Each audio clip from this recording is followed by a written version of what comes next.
Good morning, everybody. I was not expecting to make a video this late in the morning today. I have a new holster that I found for my phone for the rare car video I do, which is anchored just behind the steering wheel. My phone happens to snap quite perfectly up against the dashboard there, so that's what we're looking at. And now I just have to glance down at my speedometer to look directly at the camera, so that's nice. I'm making this video today because I am frustrated, disheartened, angry, sad about something I never really even talk about on my channel, which is the frustrations with my mother. My mother, the one that I take care of, not the dying one who is my husband's mom, but my actual mother. She told me last night that she is going to be getting the COVID vaccine. Now, take of that what you will for now, but for the last 2 years, I've been going to church with her. I've been talking to her. I have got her watching Computing Forever. I know that he's not really that great of a guy, but I've got her watching Tim Pool videos for regular news. I have her watching Matt Christensen, which I think is a good guy and does do good work. So, on top of that, I have told her about the Go Free book. And while I wouldn't say she's going free herself at 70, she understands the words anti-white, the anti-white narrative. She understands and has seen herself, before I even told her about it, the growing anti-white hatred in things. And I have helped her on a 2-year red pill journey at her old age. And one of the things that she loved most about what I had to share with her was me getting to share videos of Computing Forever and other videos I found on the internet with her and her church friends, because they didn't know what the hell was up with the coof. They didn't want to believe what was on the media, because most of the people at my church are pretty smart. They're mostly like local hillbilly people, and they don't believe the media, the government anyway. So last night she told me that because her husband is sick, he's got stage 4 colon cancer. It's manageable, but he probably will die from it eventually in the next few years, because that's just how cancer goes. But she wants to get the coof vaccine to protect him and keep him safe.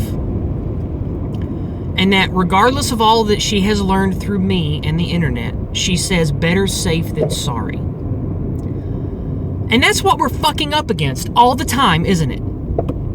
Pressure from the system. Do what we say or else. Fearmonger.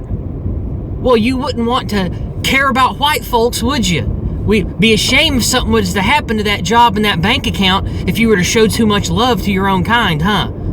Like, it was just heartbreaking, because for like 30 or 40 minutes last night, I went back and forth with her, asking her questions about why. And she gave me some religious answers too I don't want to get into, because I don't like poo-pooing Christianity. But there was a lot of religious cope in her answers, especially along the lines of, well, I trust in science. I trust the people of this country. This is a God-fearing country.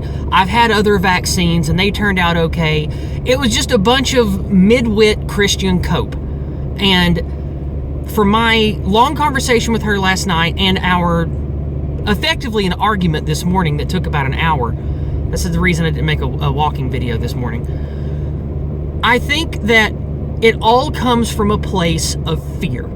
She is completely controlled by fear. She thinks that if she doesn't get the coof vaccine, that even though we live in the middle of fucking nowhere, and the only people we see live in the middle of fucking nowhere, and there's no COVID out here, and the only place she ever goes where there's more than like 20 people is like a 30-minute drive to go to the grocery store, and she wears a mask responsibly. I taught her how to do it, how to not touch your face, and how to do all the things with the disposable mask. She disposes them correctly. She wears gloves. She uses the antiseptic just like I did in nursing. So she's at almost zero risk of ever even encountering this stupid China flu, and yet she's gonna go get the damn vaccine. She's gonna drive 45 minutes to a medical facility because she meets the age plus other requirements to get it. So she's going to go get it. And it's frustrating when you work with family over and over and over again, and they're so reticent, and you have to walk them through steps, and then they make decisions that just act like everything you've taught them and done with them is for naught. It's really disheartening and frustrating. So, why am I making a video about it? One, I wanted to vent. Maybe there are some of you out here that are like that. Number two, I think that we need to learn from every negative experience, or we don't grow and we don't become better. What have I learned from this experience? That even if they are your own family, you have to let people be willing to make their own mistakes, and you cannot become too invested in a single person when it comes to what we do as white positivity and white well-being activists, or even a patriotic activist for that measure. Let's lump it all together right now for just general nationalistic activism in the West. Even if it's someone you have put years of effort into, you can't get hung up on that one person's unwillingness to act upon the things you know they know. Don't get hung up on it. I walked around and yelled for a while, yelled at the birds, yelled at nothing outside before I got in the car. Thankfully, it's not too brutally cold today. It's around 30 degrees Fahrenheit, so that's pretty good for me.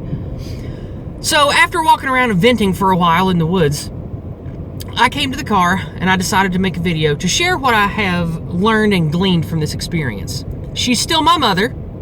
We still have all of that time spent together, all of the videos we've watched, all of the articles that I've shared with her, the hours and hours we've sat together, listening and talking and reading together. I still have that, and she still trusts me. She's just making a decision based on fear. We have to deal with that and realize we can't make people's choices for them, nor should we. You can do your best to tell people the truth and to share things with them in a constructive, healthy way. And that's the best you can do. It's the best I can do. And even if it's your own mother, even if it's your own husband, which I still struggle with, we can't let it get us down. We just can't. We have to stay positive. So I'm going to wrap this up. It's already pretty long. So keep heart and fight smart, everybody. Bye-bye.